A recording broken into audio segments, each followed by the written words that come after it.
Usai didefinitifkan menjadi Direktur Utama Perumda Air Minum Kota Makassar, Hamzah Ahmad menegaskan komitmennya untuk mewujudkan agenda utama yakni mengatasi tingkat penurunan kapasitas air akibat pencurian air melalui pipa-pipa instalasi.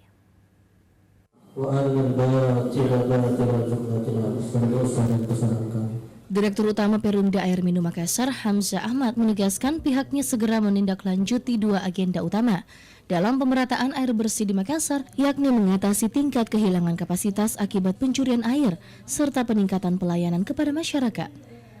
Hamzah mengakui dari hasil evaluasi sejak 5 bulan terakhir menjabat pelaksana tugas, cakupan layanan Perumda Air Minum baru mencapai 72%.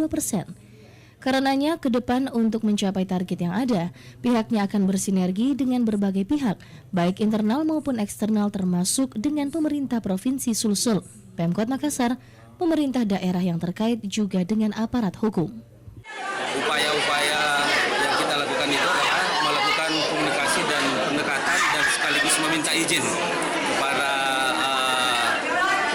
beberapa pihak, baik pihak pemerintah provinsi, pemerintah kota maupun pemerintah kabupaten ya, maupun dengan aparat penegak hukum. Kita akan berkomunikasi karena mereka semua ini yang saya sebutkan ini adalah instansi maupun orang dalam pelanggan PDAM.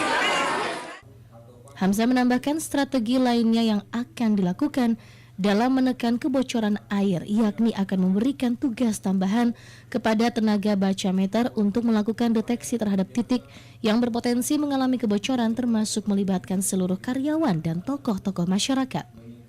Mardiantola Hamid, Celebes TV.